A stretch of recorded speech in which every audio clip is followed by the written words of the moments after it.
Hey everyone, it's OSK. Today I have for you a little breakdown of the exclusive Chapter 2 developer preview presented by Gamers Hub TV. In this particular video, they broke down what exactly is going to be in Dominion and what new features are going to be coming for Chapter 2. And there's also some gameplay of Dominion in the background that I'm going to break down as well. And I'll give a brief summary of what exactly was covered in here. I believe a few creators have already made a video of it, but here is my deep, detailed breakdown of what happened. So here we go, getting into the developer preview. Hope you enjoy the video. If you do, please be sure to leave a like, subscribe, and also leave a comment saying what your favorite part of this breakdown is. Now, without further ado, let's get into this. Yep, I'm Nick.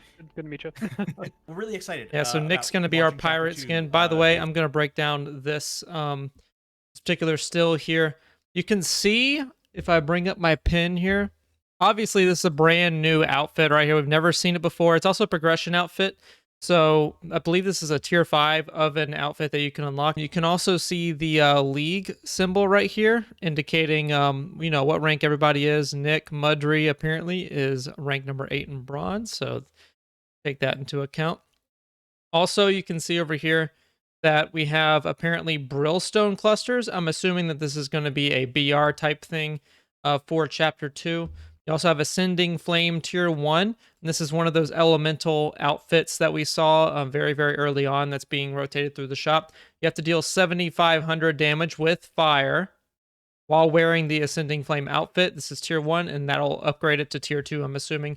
You also have your daily quest, deal 500 damage with stone, and you have finish 2 Battle Royale matches in the top 15 as a Tempest. So this is just confirming all the different values of the talents. I'm assuming that this is going to be a build like ready for release. I might be wrong in that assumption, but that's what I'm going to be assuming here. You can see that intelligent correctly boils down to 5, 10, 15, 25% there.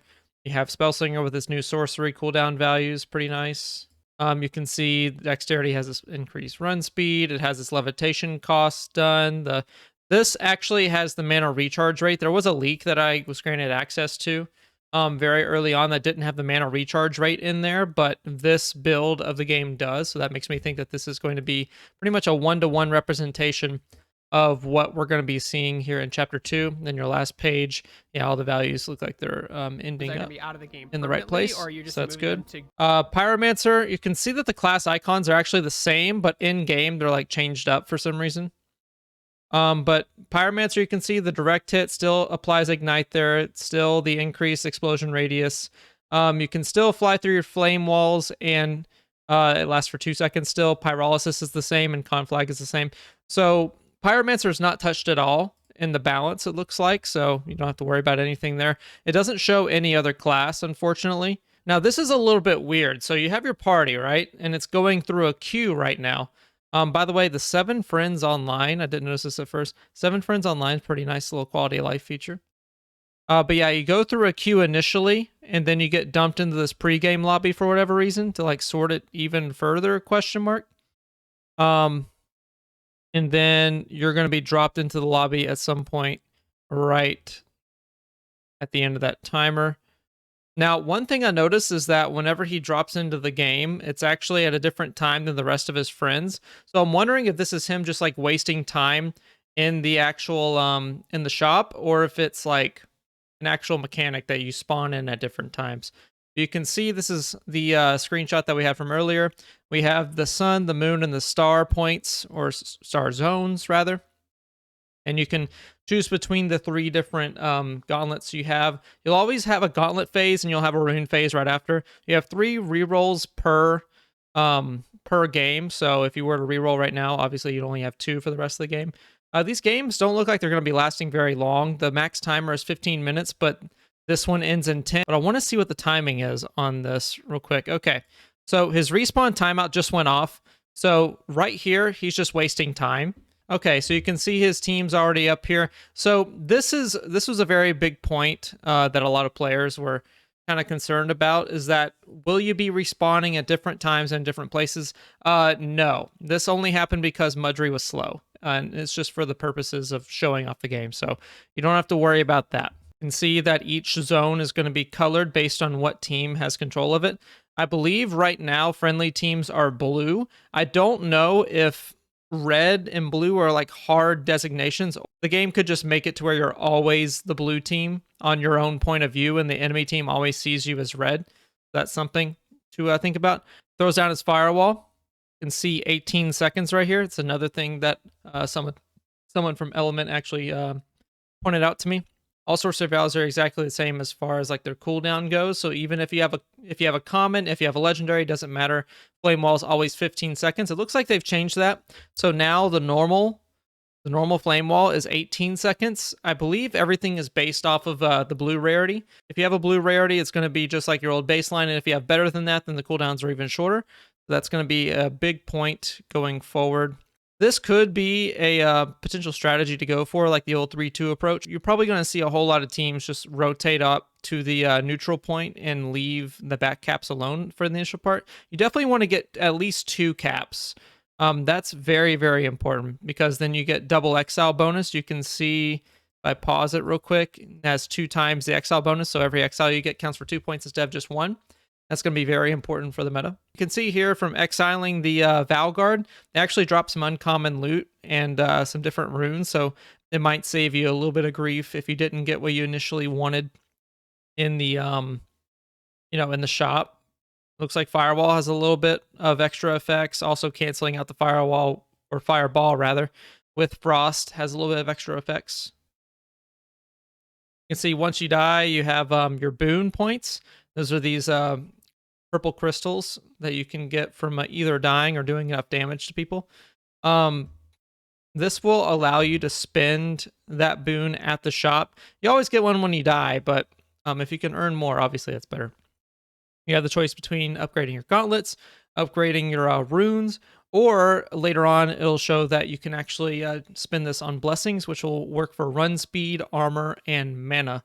And that's going to be very important. You probably want to stack armor, the first thing you want to do. But yeah, by the way, I just realized that there's a mouse on screen and it's not mine. So yeah, there's that. They drop talent scrolls as well. They also drop heals. So Thirsty might be a decent option if you want to have a fellowship runner. That also might be a decent option too. He's running athletic in the body slot, which I don't think will be any good at all. So you can see that the next level he's going to get, which is level 3, it's going to happen at the 11-minute mark, which is in less than a minute. So you're not really going to get that much value out of it in Dominion, I don't think. Maybe in BR, but probably not so much in Dominion, especially not at 4 costs. The recall animation looks pretty good. Takes about 6 seconds from what I counted. And this is where you get the blessings. You can either do 20 max armor, 20 max mana, or plus 3 run speed. You can stack these up to 3 times per boon, and you get a base value of plus 20 mana and plus 3 run speed. So in total, if you're not running any classes that increase that limit, you could get up to plus 12 run speed. You can get up to plus 80 max mana, and you can get up to plus 60 max armor, which is pretty good. You spawn right above. Usually it's either in between where you have captured points, or it's on where the most people on your team are. And there's differing respawn timers for if you are outnumbered or not. You can see here in the dust pool area that there's quite a bit of unused space, especially like out in that open area where the valleys are beyond the star zone. I don't really anticipate anybody spending any time out there. Maybe you could have a Frostborn out there or a Conduit just laying down damage from afar. That would be, I believe, the most effective way to use that little space. But for the most part, you're going to be wanting to cap points. And this little open area, while it is nice for a spawn area, like you're not really going to be fighting out here like they do in this showcase. You want to be on those points as much as possible. I expect a whole lot of Dragonfire and a whole lot of Conduit sorceries to be breaking up positions taken on the points that we have. So keep that in mind. A lot of Dragonfire, a lot of boulders, a lot of lightning sorceries, potentially tornadoes. Tornadoes are actually nuts in this mode. You could see, if I want to rewind a little bit, how much damage that tornado actually does.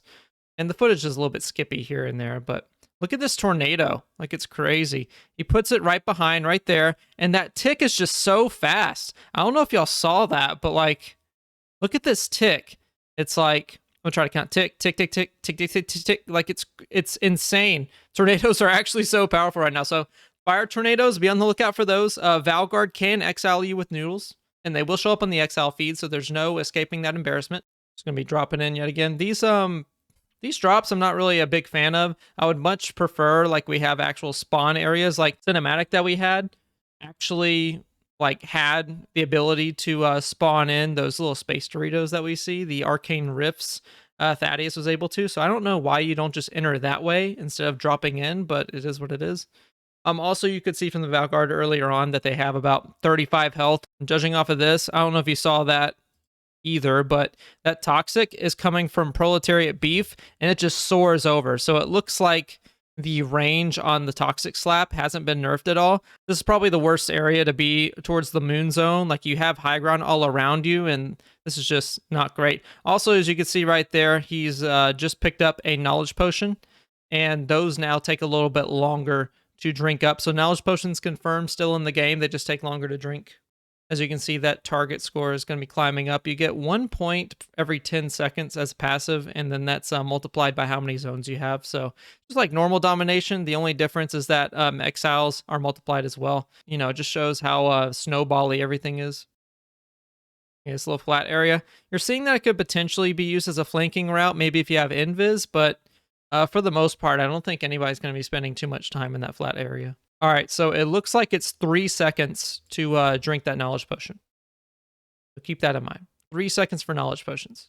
I hate how it kind of skips around here and there, and I really wish that mouse wasn't in the way. I can't believe I didn't notice that. I didn't notice that at first that the mouse was right there, and it's like now I just can't unsee it. By the way, in case you don't see it, it's just to the right of where it says your team has captured all zones. To the right of Monopoly. There, now you can't unsee it either. Oh my goodness. Okay, right here, I'm not 100% sure, but you can see the width of that toxic spray right there. I believe in the current game, it's more like this. So, or at least, maybe this is wishful thinking. Okay, I didn't test this myself, but I'm pretty sure that's a little bit more narrow from what we're used to seeing. I think, if I'm not mistaken, that toxic spray is definitely narrowed. It looks narrowed, which, by the way, means that if you have good aim, it's going to be a little bit better close range because you get all the pellets more often hitting the opponent. This one's hitting for 9 damage at a rare rarity, so maybe there's like a little damage buff there. I'm not really 100% sure, but it looks narrowed to me. I don't know. If you think it's narrowed, if you think it's not narrowed, let me know in the comments. I haven't verified it myself quite yet, but it looks more narrow. I want you to pay attention to this next part. You can see his shield getting down. This is the new wind spam, and I don't know if it's from a Tempest, if it affects anything, or if it's just base wind, but like, look at how fast this thing ticks down. Look at how fast. Holy moly. He's already at half health from that, and he's still getting spammed, and then the match ends. Look at how fast this goes. This isn't sped up, by the way. Just like tink, tink, tink, tink, tink, tink, tink, tink. That's like 8 to 10 damage per. So like, yeah, it's about the same as it was with like base fervor, but like that cast speed, that might be a problem. Wind might still be a problem. All right, from there, we're going to get into the end screen. By the way, nice loading screen. You can see here that he gets 2,260 crowns. And also 500 of those are from winning the match. I did a little calculation video. If you want to take a look at that, I'll link it right here. But basically, 2,260 crowns is pretty generous for this performance here.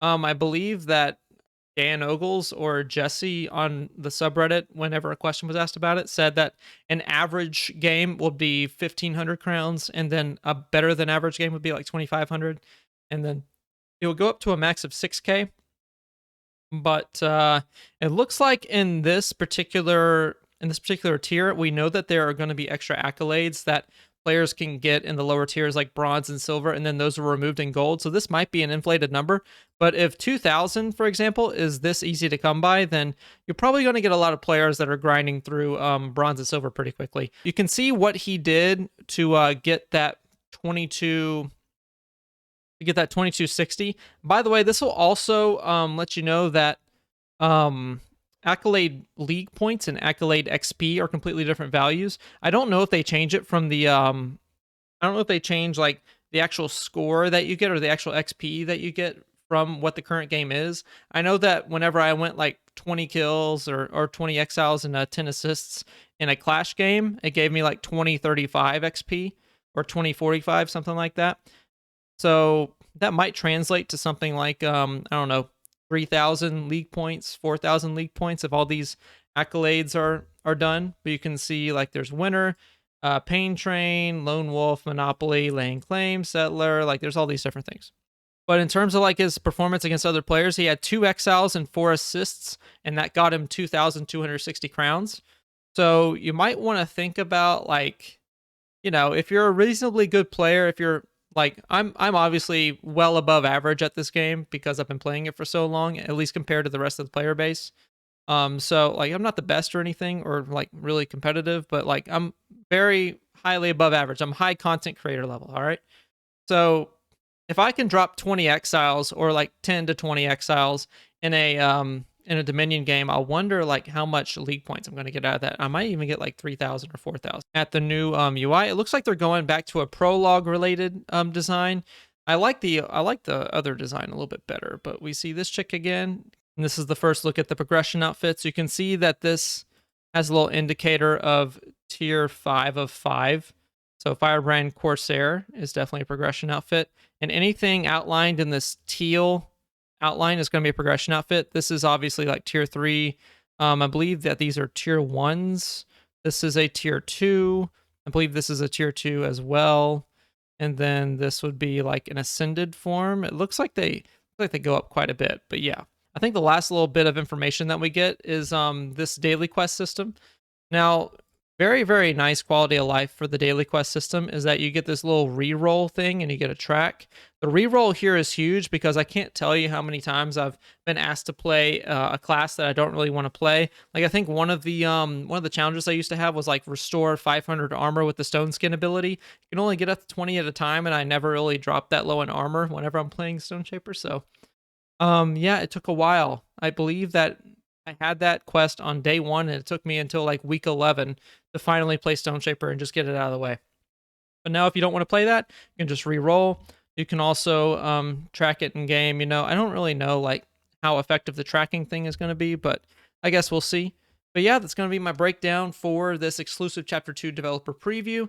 Hope you guys enjoyed the video. If you did, please be sure to leave a like and subscribe. Also, again, leave a comment saying what your favorite part of this developer preview is. If you notice any other details that I happen to skip over, then please let me know down in the comments. I've been OSK. Y'all have a great day, and I will catch y'all in the next video. I'll see you all out there.